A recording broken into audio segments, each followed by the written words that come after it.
Hey guys, it's Maddie and welcome back to my channel. If you see a little tail wiggling, Sully has joined. He is up on my bed. Today we are going to talk about outgrowing the horse girl phase and kind of moving on from the horse world, how I got started into riding and just what it's like as you grow up in a barn and kind of making some decisions later on in life. I think I started riding in about the second grade, so I think you're like, what, 7 or 8? And I vividly remember one of my first thoughts being, I'm going to be too big for the ponies. And I don't mean too tall, I mean too heavy. And I wasn't an overweight kid. I was a very average kid, but I was just always under the impression that horse girls were small and thin and light, and I just never saw myself that way. So I kind of started off riding on a bit of a self-conscious note, but nonetheless, I never let that get in my way of my passion of being around horses and being at the barn. Growing up, my parents paid for my lessons and paid for me to ride, which I really appreciate, especially now looking back at how expensive that was. Like we were never like a wealthy family. Like we had to make some sacrifices. Like my parents gave up having a house cleaner so I could ride and pursue that passion of mine.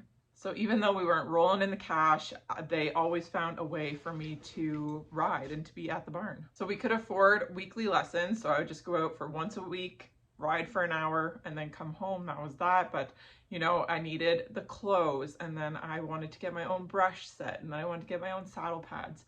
So from a very young age, it was always more. I could have more, I could do more. And then so that turned in from doing lessons once a week to showing about like once a summer. There was like a few years where I would just do like one random show hosted by my barn.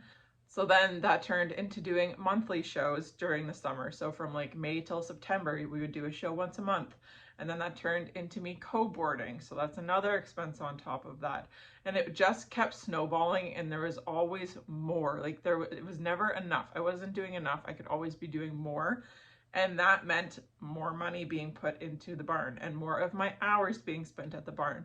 And that was like the highlight for me. Like I loved it. It was never a chore to go to the barn, no pun intended, but it was the highlight of my day. Like I loved being there. I could never get enough time at the barn. So whatever I could do, I would do to be there more and more and more.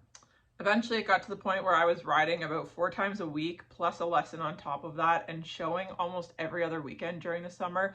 Like at my peak of my riding career, I was there for like 3 hours a day, 5 days a week, plus showing every other weekend in the summer. And then on top of that, in the winter, we would go in school at other barns and ride just for like practice at other barns. And then that led to wanting to buy new equipment. So new helmets, new show clothes, new breeches, new brushes, new saddle pads, new boots. I spent frickin' $1,200 on a pair of boots one time. The horse world feeds off capitalism, and it is an expensive sport that has no season. Like you have no off time from it. You ride 365 days of the year. And as I was accomplishing new things, I never felt truly satisfied where I had ended up, because again, there's always something more you can do. There's always striving for the next thing. One thing I learned about the horse world is it is so catty. Everyone talks shit about everyone. Everyone has something bad to say. It has to be very judgy. And like horse shows, you're being judged on how you look. It is all about appearance and how pretty you make things look, and how fast you are. And like the whole horse world is being judged on you and you alone. So that also transfers from outside of the ring, and it's just a toxic environment. Everyone is making comments about you for the most part, whether they're good or bad. You always get feedback, even if you don't ask for it. The horse world is so competitive, and it is also pinning little girls against each other, basically in a parade of daddy's money. This is a very big generalization, but it is also very accurate, because as like 8-year-old girls, you're not funding your own riding. You need to rely on someone to pay for it. So these little girls are just showing off what their parents can afford, and eventually it leads to showing off what you can afford. And if it's not the next best thing, then you are criticized for it very harshly. But during my younger years, I thrived in that environment. I loved it. I couldn't get enough of it. I would spend like 6 hours at the barn the day before a show, bathing, braiding, cleaning, getting things ready, practicing. And I loved it. I loved the thrill it gave me, the rush of adrenaline, the excitement of it, the not knowing what was going to happen, the ability to show off what I have been working so hard for. Meanwhile, this was all for like 2 minutes in a ring, and sometimes it would not go how you wanted it at all, but nonetheless, it was still thrilling and exciting. Even my first year at college, I actually showed for my college equestrian team, and that was an amazing experience, and I really appreciate it. I had a lot of fun getting to know some of the girls on the team and something to bond over and connect over, but it was so much. Like, my schooling struggled ultimately, and my home life wasn't great. My social life outside of those girls wasn't great either, because the horse world takes so much of you. It is your whole life, and if you're not willing to give it your all, you're not going to necessarily progress where you potentially want to.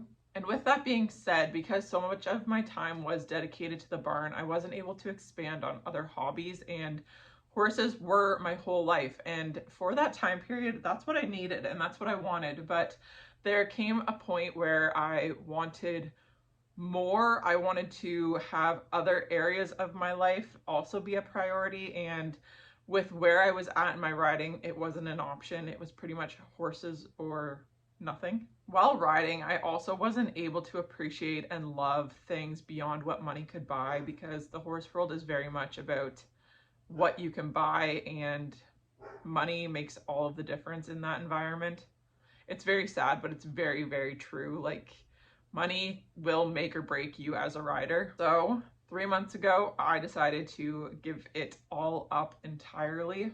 The stage I was at in my riding was very competitive and very cutthroat, and it just didn't align with how I wanted to live my life right now and where I wanted to spend a lot of my time and focus. One day I will go back to riding. I know 100% I will, but it probably won't look the same as it was at one point. I want to be a lot more relaxed and do it for fun, not really compete in it, and not make it something that I kind of almost dread doing, or that I feel like I have to do or have to work on. I just want to be able to go out and enjoy my time there. I found myself in an environment that wasn't very encouraging. It was actually knocking me down and making me feel worse.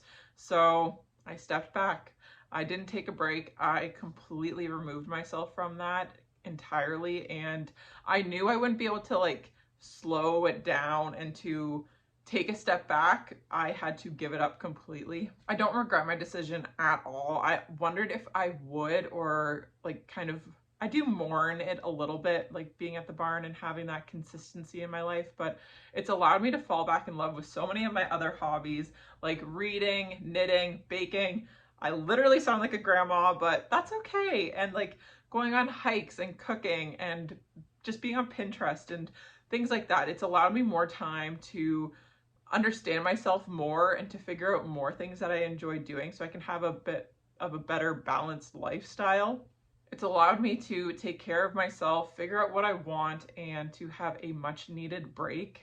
Passions change, things come and go, life changes, priorities shift, your focus might be on something new and different, but that doesn't make what you were passionate about any less than. And I know I will go back to horses, and I know that they are a huge role in my life, but I just can't let them take over my entire life right now. I need to have other things that I am working on and striving towards.